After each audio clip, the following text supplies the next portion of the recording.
Sorry that we are running just a smidge tardy.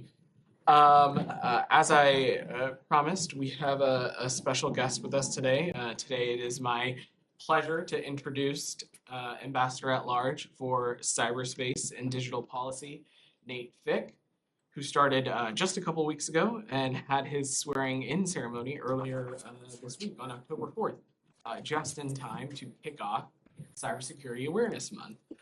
Last year, and over the course of his tenure as Secretary of State, Secretary Blinken has laid out an ambitious modernization agenda to help the State Department lead in the policy areas that will define the coming decades.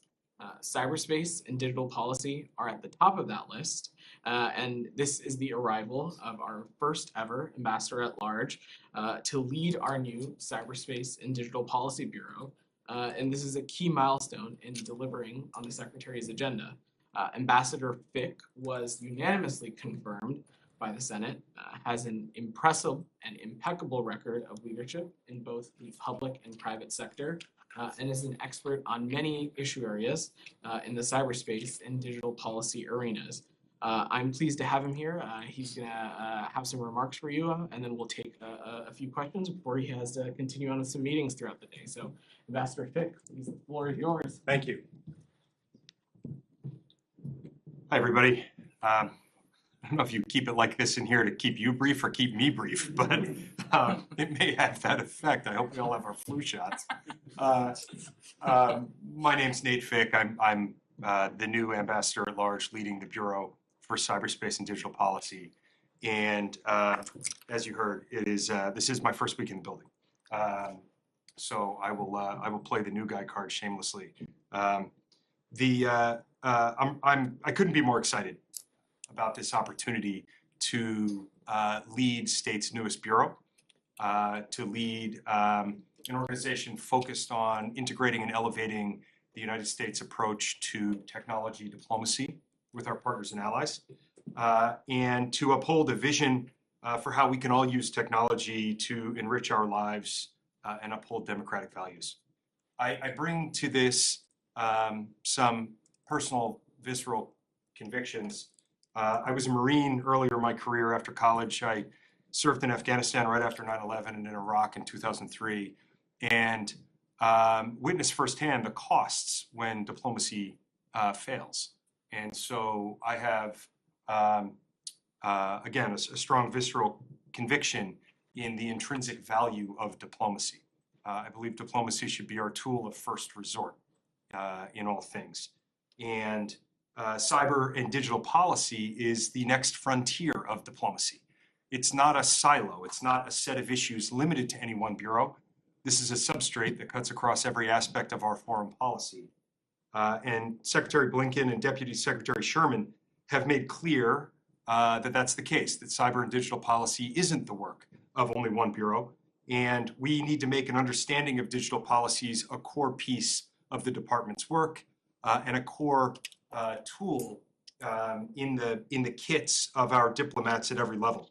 So to succeed, we need to communicate what we're going to do in the public. And so I am glad to have this opportunity to begin to talk with all of you on my fourth day here. So I look forward to finding new ways to highlight how we're advancing this mission. And I'll give you just one example from my first 10 days here of how cyber and digital issues are already shaping the work of U.S. diplomacy. I was sworn in, got a passport, and got on a plane to Bucharest on 3 successive days in order to work with our U.S. delegation there in the days running up to the election last week for the Secretary Generalship of the International Telecommunication Union. The ITU is a 157-year-old organization that is responsible for setting standards that govern so many aspects of telecom, including things like 5G and fiber optic networks. And we had a very strong American citizen as candidate for Secretary General, Doreen Bogdan-Martin, and she won a landslide victory over her Russian opponent, 139 votes to 25, which I think we think gives her a strong mandate now to embark on her 4-year term as Secretary General. And I know that she's going to do a phenomenal job, not only because she has the managerial and leadership experience inside the ITU, but also because of her commitment to connecting the unconnected, to closing digital divides, and advancing the principle of an open, interoperable, secure, reliable internet for people all around the world. So there's a lot to do, obviously, from countering malicious cyber activity and building resilience to promoting investments in secure telecom infrastructure and making sure that access to the internet is universally available in a way that advances human rights. So I'm honored to work with a great team of experienced diplomats in the Bureau. I look forward to building the relationships with my interagency partners. I look forward to working with our partners and allies around the globe. And with that, I'm happy to take a few questions as long as all of us can stand the temperature in here. Okay, so the ambassador will take a couple of questions. Alex, we want to start us off. Thank you so much, Ambassador. Thank you for being here. Congratulations on your new gig. Thank you. A couple of questions on Russia. How do you assess the risk of Russian cyber retaliation, starting from Ukraine to the latest example of Russian-speaking Kremlin-backed group attacking the U.S. states? Do you have an assessment on that, and what is the response? Yeah, I think again, a few days into this, I may have to keep some of my comments at the level of principles. But I think that the idea of extending deterrence into the cyber domain is an important one across many facets of American foreign policy, including Russia's war in Ukraine. I think that the degree of unity of purpose across the NATO alliance that we're seeing is encouraging. Cyber deterrence is a part of that. And it is, to some extent, it's working, right? We haven't seen yet a ton of lateral escalation using cyber means outside Ukraine by the Russians. Inside Ukraine is one of the interesting success stories of early days is the kind of the effectiveness of public-private partnerships on the ground with software vendors that have, in some cases, hundreds of millions of systems deployed in Ukraine, and the feedback loop between them and the U.S. government on things like threat intelligence sharing and then pushing patches out to systems. I lived this on the other side of the table in the private sector for a long time. And I'm not accustomed to seeing it work as smoothly and quickly as it is right now. So I feel like we're learning, at least on that front. Kylie, you had your question hand up. Yeah, just two questions. Just to follow up on that, you mentioned that deterrence is working in Ukraine when it comes to any. Deterrence is working outside Ukraine. Deterrence is working in Europe and across the NATO alliance. Okay, and so do you think that deterrence is one of the reasons that we haven't seen more offensive cyber operations from Russia in Ukraine, or do you think that that is just a decision on their behalf in terms of how they approach this war? So again, Kylie, with apologies, kind of at the level of principle, since I'm pretty new, I think that there is a robust deterrence framework that's part of the NATO alliance, and I would attribute that, at least in part, for why there haven't been widespread Russian cyber attacks outside Ukraine. Inside Ukraine, I think that there actually has been some meaningful degree of malicious Russian cyber activity, at least that they've attempted.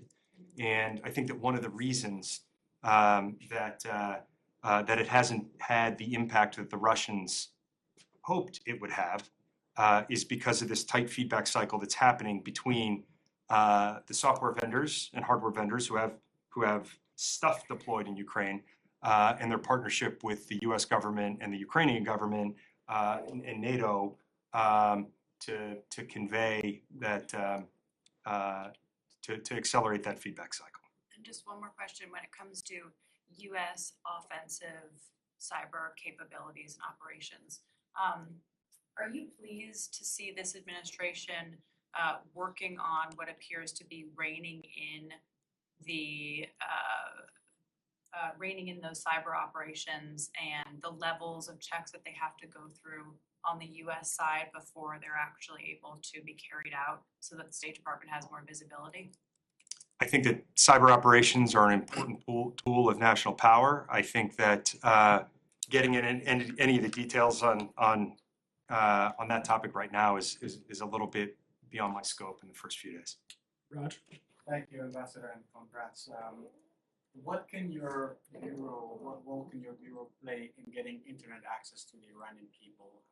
Or is there anything that the bureau can do with private companies or anything to get internet access to the Iranians? I think I hope that there's going to be a lot that we can do from an advocacy standpoint globally to advance our belief that the internet is internet access to reliable, secure information is something that every human being on Earth should have. It's one of the principles that Doreen is fighting for, as will fight for as Secretary General of the ITU. I think there are a lot of ways that we can operationalize that. And under my leadership, I hope the Bureau will be a strong advocate for it. Saeed and then Nike. Very quickly, congratulations. How does deterrence work? I mean, we know how nuclear deterrence works. Like this country has so many weapons, Sure. has so many weapons and so on. But in this case, what do you show them? Like you shut off some of your adversaries' facilities and so on to show your capability in terms of deterrence? I think that there's the old adage that history doesn't repeat itself, but it rhymes. I think that everything that we learned about nuclear deterrence over the course of the Cold War doesn't translate perfectly into this domain, but it does rhyme. Some of the principles remain the same. There are unique challenges around attribution. For instance, we don't have an array of satellites that are tracking missile launch plumes and able to ascertain in real time where they came from, right? That's not how this domain works. When you're talking about a cyber attack that's bouncing through, launched by one country and bounces through servers in 6 other countries before it hits its target, it becomes a more challenging problem. But again, I think that some of the principles that have served us well in history will continue to serve us well.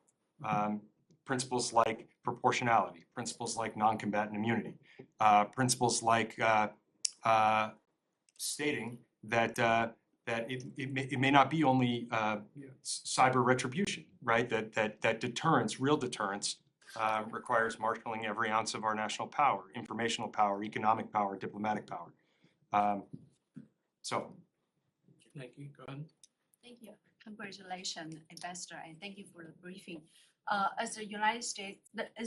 midterm elections are approaching, what are you seeing from Russia, China, and Iran as far as cyber campaigns targeting on the midterms, and are using other countries or non-state actors that are causing concern? Thank you. So this is going to be a very near-term priority for me, working with our interagency partners to maintain the security of our elections and the elections in our allies and partners. But I'm not far enough along to have more to say about it yet. Hey, Master's got time for one more question. Yes. More. Abby, go ahead. How confident are you in the security of the State Department's own systems, and will you be undertaking any effort to improve the security here? So my wife asked me how many days it would take before somebody at the department asked me to fix their printer. And I guess the answer is 4. Our office is not part of the CIO or the IT shop at the State Department. And so I just don't have any granular sense of the security of the department's own networks. I'm sorry. Thank you so much, everybody, and thank you, Ambassador, for joining us. Okay. Today. We appreciate it. Thanks very much. Okay. I'm happy to continue on with a regular scheduled briefing for you all. I'm not sure where our friend is, but Daphne, if you want to start us off. If I could start off with OPEC, President Biden has said all options are on the table after the OPEC decision. Does this include arms exports to Saudi Arabia?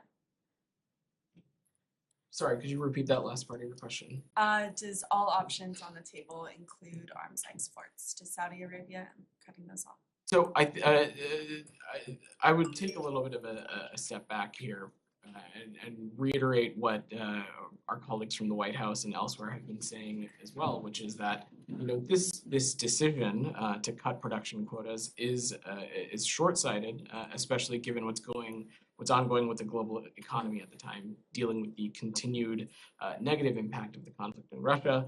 Obviously, if there's a price increase as a result of OPEC's decision, it will particularly hit low and middle income countries. And yesterday's announcement is a reminder of why it's so critical that the US reduces its dependence and reliance on foreign sources of fossil fuel. And with the Inflation Reduction Act, we are making a historic investment here at home to accelerate clean energy, the clean energy transition as well.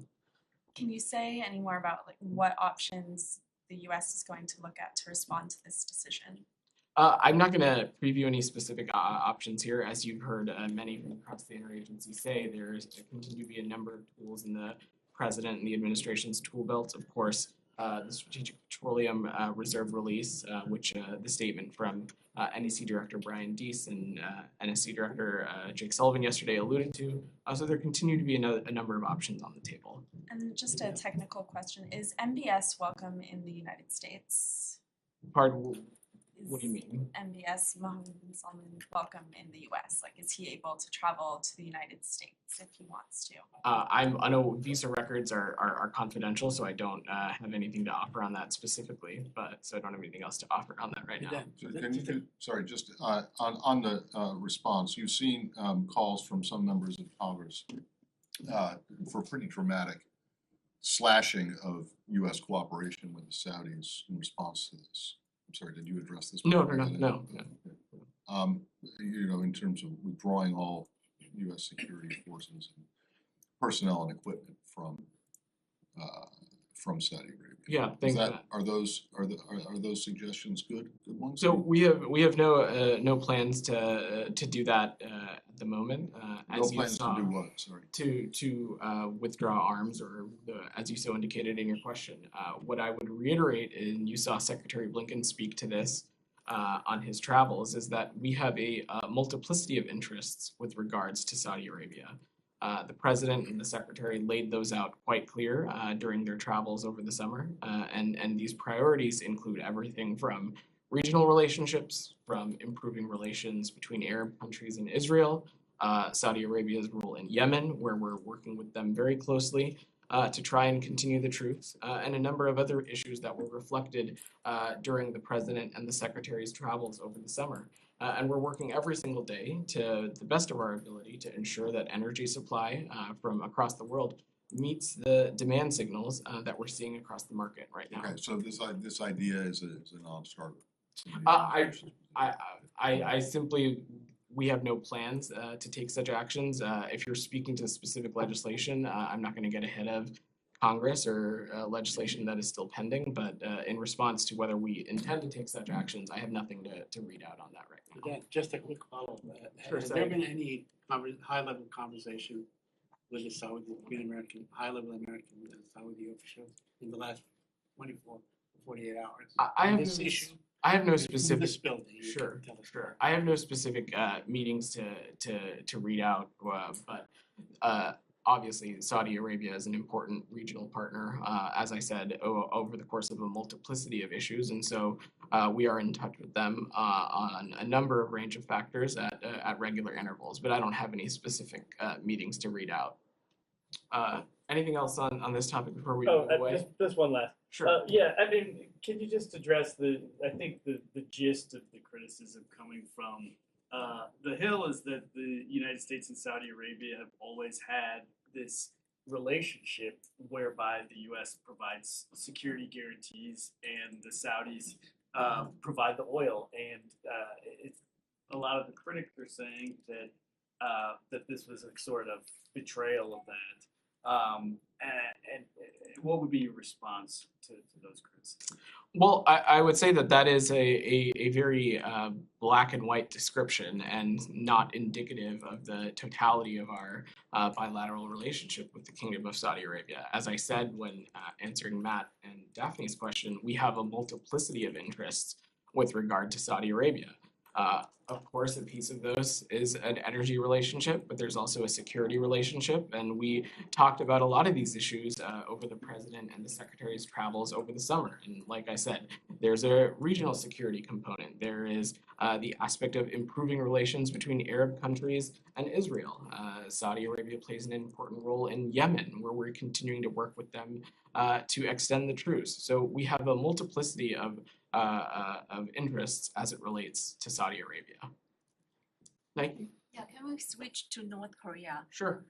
On Tuesday, you said the U.S. was assessing the specific nature of North Korea's recent ballistic missiles launch. Is there a conclusion on that already? And then, do you have more to share with us on U.S. actions? And are sanctions working to deter North Korea from more ballistic missiles launches? Thank you. Sure, Nike. So again, we are still assessing the specific nature of the most recent launch, which I will reiterate, posed an unacceptable threat to the region. And to take a step back, we again condemn the DPRK's October 5th ballistic missile launch. This launch, along with the multiple other launches over the course of this week and in September, are a very clear violation of multiple UN Security Council resolutions and pose a direct threat to the DPRK's neighbors and the international community. In terms of specific actions, I don't have actions to preview for you, but I will note that the US has responded to these. I will let my colleagues at the Pentagon speak to these in more detail. But we almost immediately took part in military exercises with our allies in Korea and our allies in Japan. The USS Ronald Reagan is in the region for this exact reason. And of course, we continue to have a number of tools in our tool belt, sanctions, other things, to continue to hold the regime accountable. But I don't have any specific actions to preview, but the United States is monitoring and watching closely and ready to take additional action as well. One of the One problems second. with North Korea has been that you have now with North Korea is that in the past you have managed to get an international consensus. You mentioned the Security Council resolutions that they're in violation of. All those were passed. But yesterday we saw a situation where the Russians and the Chinese blocked any kind of meaningful action. Are you at all hindered in trying to get the North Koreans back to the negotiating table by the position that the Russians and the Chinese are taking? Or do you think that you can, actions that you take on your own or in concert with your with allies, it can be enough to do it? Well, first, to echo our UN ambassador, Linda Thomas Greenfield, on Russia and China's actions during the Security Council meeting yesterday, that was obviously deeply disappointing. And we saw the very loose use of rhetoric that the DPRK's actions were provoked or something to that effect. That obviously and certainly is not the case. But look, Matt, to take a little bit of a bigger step back, our goal here still remains the complete denuclearization of the Korean Peninsula. And dialogue with the DPRK without preconditions continues to be, in our viewpoint, a piece to that puzzle. And so we're going to continue to pursue those things. However, we also are going to continue to hold the DPRK accountable through actions at our multilateral institutions and other actions otherwise. I don't have anything to preview, but again, we have been reacting, we've been taking action to this directly. Kylie? I'm wondering if the administration expects that North Korea will carry out a nuclear test before the end of the year, because administration officials were very clear in saying it was possible that they could be preparing for one when the president was in Asia earlier this year. They didn't actually carry out a nuclear test. Do you think it'll happen before the end of the year?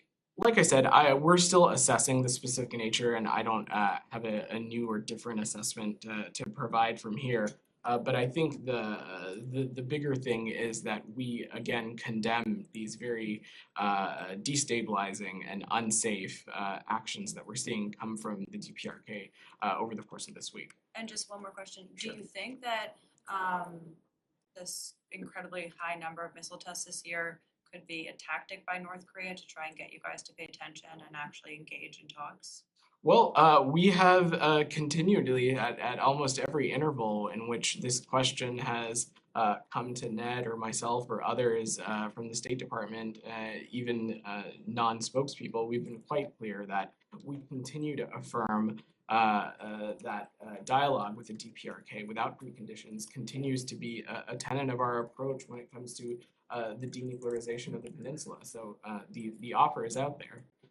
Anything else on the region before Yeah, we move away? Follow up on that. Abby, go ahead. But given the escalation, obviously, and what's been happening in recent weeks, is there any consideration of reevaluating the policy, the strategy that you have been undertaking, and perhaps looking at a higher level, offering a higher level meeting that had taken place in the past administration? I don't have any meetings or any kind of engagement like that to preview, but I will, to the top of your question, our position on diplomacy and dialogue as it relates to our goal of the complete denuclearization of the peninsula has not changed, and that continues to be very much on the table.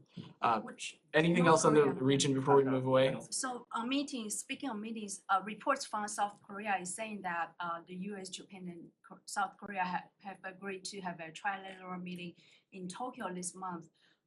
Would the Deputy Secretary Schulman attend the trilateral meeting? Thanks, Nikki. I don't have any meetings or any trilateral engagement specifically to announce, but as I noted earlier in this week, senior officials from not just this building, but across the interagency have been in close touch with their counterparts, not just within the Republic of Korea, but Japan as well. And our defense and our commitment to them is ironclad, but I don't have any potential other meetings to read out. Shannon, you had your hand up for Yes. a while. Go ahead. Two questions. First, on North Korea, that repeated offer for open engagement. I was wondering, just point of clarity, can you say through the course of this administration, have you ever received any feedback from Pyongyang directly, any communication?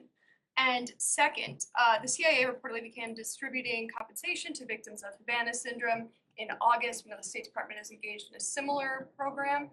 Do you have any updates on that rollout? Sure. Let me take your first question first. So again, I'm not going to read out specific diplomatic engagements or specific back and forth, but at every interval, we've made clear that dialogue without preconditions continues to be our belief and frankly our priority. And we have a number of officials working directly with our allies and partners in the region to continue to work towards that goal. And then on your second question, I do have an update for you. Just give me 1 second. So I am pleased to report that as of September 30th, the department has approved the first tranche of requests for payment in accordance to the Havana Act. We are reviewing other requests and will continue to do so as they are received. We are processing those payments and processing those things as expeditiously as possible, but I don't have any other specifics to offer on that right now. Anything else? You can't say how much the state's doled out. I don't have any other specifics or assessments to offer on that right now. Are those diplomats were they affected in different countries or in the same place? So I don't have additional specifics to offer at this time, but I can see if we've got more metrics that we can provide to you. Alex, go ahead. Thanks, Leon. Two questions. Let me get a reaction to Putin's announcing seizure of Zaporozhye nuclear plant. Ukraine, of course, considers that a nuclear blackmail. What is the U.S.'s reaction to that? And I have another question on South Caucasus. Well, just like to take a little bit of a step back, Zaporizhzhia belongs to Ukraine. The power plant belongs to Ukraine, and the electricity and the energy that it produces rightly belongs to Ukraine. President Putin has absolutely no authority to take over a power plant in another country, and a piece of paper issued by him or his government certainly doesn't change that fact either. Thanks so much. A second question, as you know, in Prague today, there has been so many important events for South Caucasus, meeting between Turkey and Armenia, so also meeting between Armenia and Azerbaijan. What is the State Department's reaction? What do you expect from those meetings? And overall, what is your expectations?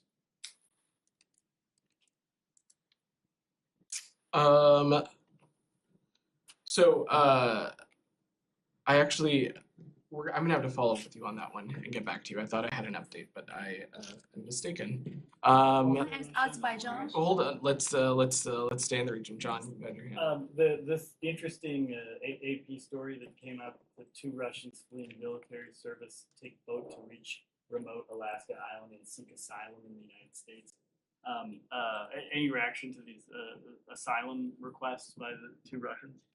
We're aware of those reports, but I would refer you to DHS, which is responsible for managing arrivals at U.S. ports of entry. So I want to change topic. Sure. Well, Go sorry, ahead. but this gets back to the question that had been raised in a hypothetical sense. Would the United States, and you guys have a role, because people don't necessarily have to show up on the remote Aleutian Island or even any place in the US, they can go to an embassy and request asylum. So what's your understanding? Is fleeing conscription, a Russian fleeing conscription from an unpopular war, grounds for asylum? That would be for the Department of Homeland Security to because determine the which State Department- adjudicates these requests. Yeah, Matt. once they get here, yes, they do. But you guys have to make an initial decision if someone shows up in an embassy. So these people didn't show up in an embassy, right? They showed up on Attu or something like that, some Aleutian island. But presumably there will be others who may seek asylum in embassies and consulates in Europe. So there must be a policy, an administration-wide policy that would apply to state and DHS about whether this is legitimate grounds for granting asylum, to claim asylum. On the adjudication of asylum, wherever it originates, that is ultimately a DHS decision. As you note, there are a number of legal pathways to ultimately get status in the United States. Some of those equities are within the State Department, others like the refugee programming system that falls within state. I don't have any new assessments to provide, but the adjudication of asylum claims happen on a case-by-case basis, and they live in the auspices of the Department of Homeland Security. Said. Thank you. On the Palestinian issue, earlier today, the Israeli army raided a village called Deir al-Hatab, east of Nablus. They killed a young man, 21-year-old, but they also injured 2 Palestinian journalists, 2 with the Palestinian TV, Mahmoud Fawzi and Raisa. Are you aware of the situation? Although they were dressed in clearly marked dress markings. Yeah, thanks for your question, Saeed. So this administration has not shied away from voicing support for the freedom of the press and the ability for journalists to freely exercise that right without fear. We urge Israelis and Palestinian officials to work cooperatively to lower tensions and emphasize the importance of maintaining stability in the West Bank. Let me just quick follow up on the visa waiver. Can you update us on the status of the visa waiver for Israelis? I don't have any updates to offer on this at this time, but I'm happy to check to see if we have anything we can share. Nick in the back. On Syria, last night U.S. forces conducted a raid there, killing an ISIS leader. That comes weeks after SDF forces did a counter-ISIS operation at the Al-Hol displaced persons camp. So 2 questions. On last night's raid, was there any type of state CT coordination that you can comment on? And then is state concerned still that the Al-Hol camp could be a breeding ground for ISIS? On the first part of your question, I'm not aware of anything, and I would refer you to my colleagues at the Pentagon to speak specifically about the strike. And as it relates to your second question on the prison camp, our assessment has not changed. Geeta, you've had your hand up. Yes, thank you. But on today, And that assessment is what? That it could still has the potential to be a source of terror and conflict. Go ahead, Geeta. thanks. Today, the Biden administration announced the second set of sanctions against the Iranian security forces as it relates to the demonstrations. What is the Biden administration doing on the international level? Do you think it's befitting that the Islamic Republic of Iran has a seat on the Commission on the Status of Women at the UN? Well, Geeta, we continue to engage with our allies and partners, not just in the region, but across the world, and are calling for very dire condemnation of the violent crackdowns that we're seeing on the protests in Iran. As you so noted, we took action today by newly designating 7 individuals across Iran's government for their role in perpetrating violence against the peaceful protesters and their crackdown on human rights. I'm obviously not able to speak to efforts by other countries, but other countries are continuing to take their own efforts to hold the Iranian regime accountable. And we, of course, welcome that. And we are doing so in close coordination and dialogue with them as well. Is downgrading other countries' relations with Iran something that you would consider asking the U.S. allies? I don't have any new assessment or new insight to offer on that. Can I follow up on Iran? Sure, Raj, go ahead. So the sanctions, earlier President Biden did announce that there will be sanctions this week. Was the sanctions that we saw today, is that all of those, or will there be more sanctions? And also, how do you measure the sanctions are working, if they're slowing down the crackdown, and is there some sort of, how do you measure that? Well, first, Raj, I of course am not gonna rule in or rule out any potential action. We of course continue to have a number of tools at our disposal to hold the Iranian regime accountable. The actions outlined today were of course a follow-up to President Biden's statement earlier this week. But as it relates to impact, look, what we are seeing is international condemnation and further isolation of the Iranian regime as a direct result of their violent crackdowns on these protests, of their crackdowns on what the U.S. believes are basic human rights, basic dignity for that matter. And so our actions, as well as the actions of our allies and partners, are continuing to have an effect. Abby, go ahead. Different subject. Sure. Do you have any comment on the mass shooting attack that took place in Thailand? So we are deeply saddened by the tragedy in Luang Prabang, Lapu province, where a shooter took the lives of nearly 40 people, including 24 children. We stand with the people of Thailand, our partners in the region, and extend our deepest condolences to those who have lost their loved ones today.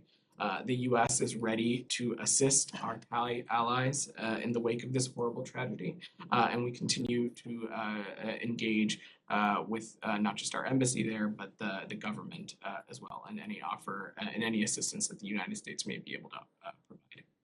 Do you have any idea what kind of assistance that might be? I don't have any specifics to offer at this time. This obviously just took place earlier today, but it's something we're paying close attention to, and you know, our thoughts and condolences go out to the Thai people. In the back there. Thank you. So President Duda of Poland has suggested in an interview recently that there are ongoing talks with the U.S. about including Poland in the nuclear sharing program. Can you confirm that or expound on that?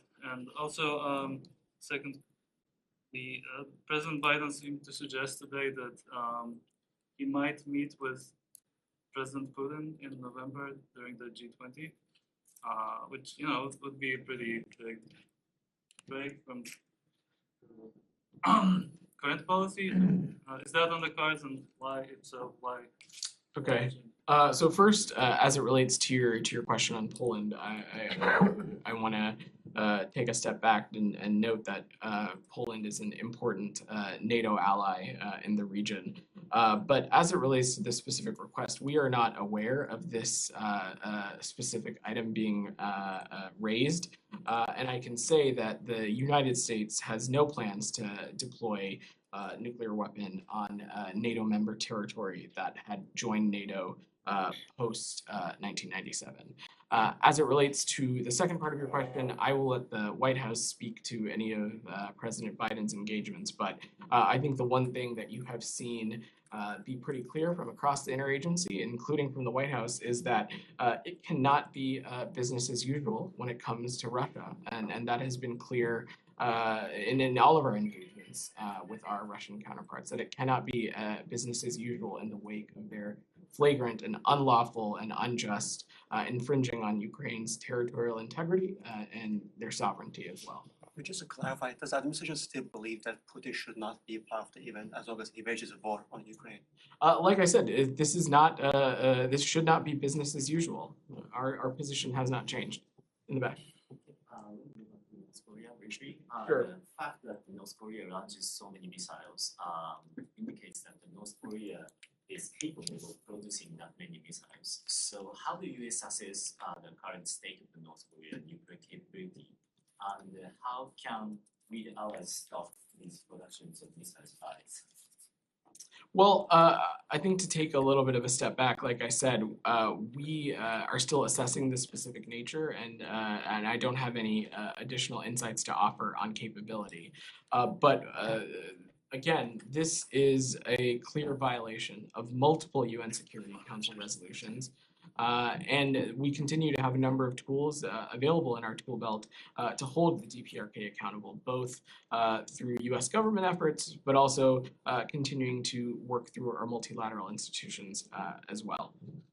Go ahead. Yes, on Lebanon, please. Sure. Israel rejected today the Lebanese request to add changes to the draft deal. Does the State Department have any reaction to this refusal? Sure, thanks for your question. So Special Presidential Coordinator Amos Hochstein continues his robust engagement to bring the maritime boundary discussions to a close. And we are in close communications with the Israelis and the Lebanese. We are at a critical stage in these negotiations, and the gaps have certainly narrowed, and we remain committed to reaching a solution, and we believe a lasting compromise is possible. I'm not going to get into private diplomatic negotiations, but again, we remain committed to reaching a solution, and we believe that a lasting compromise is possible. Could I follow up on Go that? ahead, sorry. Very I'll come quickly. back to you. Are you expecting any kind of announcement anytime soon? And will the announcement, will there be like a ceremony with the American the envoy president and the Lebanese or the Israelis, or separately since they don't have any relation? Well, Said, I think we're getting a little cart before the horse, given that I just said that I'm not going to comment on diplomatic negotiations. And while we remain committed to reaching a resolution and having a lasting compromise, certainly I don't have one to announce today. Abby, go ahead. Do you have any comment on the UN Human Rights Council rejecting this U.S. co-sponsored resolution to debate China's crackdown in Xinjiang? And then more specifically, is the U.S. disappointed that Ukraine abstained from the vote?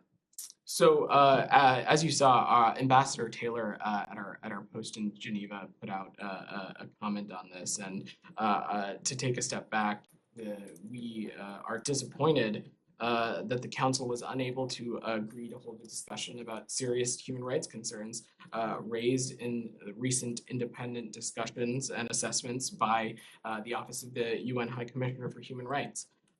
It is very clear to everybody, based on that assessment of what is going on in Xinjiang, and we're going to continue to remain undeterred in our commitment to defend human rights, and will continue to insist that the Human Rights Council can be a meaningful forum and a vehicle to discuss and hold countries accountable for human rights violations. And on Ukraine, any specific comment to their abstention? I don't have any specific assessment to offer on any country, but we certainly are disappointed that the Council was not able to get this accomplished in a way that would allow us to hold this discussion. In the back. Thank you. Could you give us please some background on the meeting in between Secretary Blinken and Pedro Castillo in Lima, and what are the main topics that U.S. is bringing to this conversation? And regarding the summit, the OES General Assembly, what did the U.S. expect from Latin American countries this summit? Sure. So we will have appropriate readouts for the Secretary's engagement. But since you asked the question, in Peru today, the Secretary will meet with President Pedro Castillo and Foreign Minister Cesar Landa, and their discussion will focus on regional collaboration on a number of issues, migration, addressing the threat of climate change, economic factors like trade and investment, and of course continued engagement on human rights. As also part of that itinerary, the Secretary will lead the U.S. delegation at the General Assembly of the OAS. He will underscore the United States' commitment to the OAS, and he will chair a summit of the implementation of the review group and will co-lead a migration ministerial on the Los Angeles Declaration as well. Nike. Different topic, if I may, on Sure. Azerbaijan and Armenia. Azerbaijan said that it has discovered what's believed to be a mass grave of its soldiers being killed by Armenian forces. Do you have any comment on that? Thank you. Sure, Nike. Thanks for your question. So we are appalled by the loss of life over the course of this decades-long conflict and extend our deepest condolences to the families of those killed and injured. Many families have suffered and lost loved ones over the course of this conflict, and even as we, through our engagement, try to look through a different future, these families deserve accountability and closure for the losses they have suffered. Perpetrators must be held accountable to reach peace, heal. Accountability is needed, and we continue to support international efforts to promote truth and reconciliation, and we believe that these processes can run tandem with the ongoing peace process between Azerbaijan and Armenia, which they have committed to themselves as well. Go ahead, you had your hand up. Do you have any update on the truth in Yemen? It is something we're continuing to work for. We are deeply concerned that the UN-mediated truce in Yemen expired over the weekend without the parties reaching an agreement on the extension. Quite candidly, Yemeni men, women, and children were receiving life-saving benefits under the truce. And the UN proposal for an expanded agreement would have offered even greater tangible benefits. This is something we continue to be robustly engaged on and continue to work with our allies in the region to work towards, but I don't have any other updates to offer. Do you have any proposal? Not the UN proposal, the US proposal? Again, I don't have any updates to provide. This is something we are engaged very deeply on. All right. Thank you, everybody. Thank you.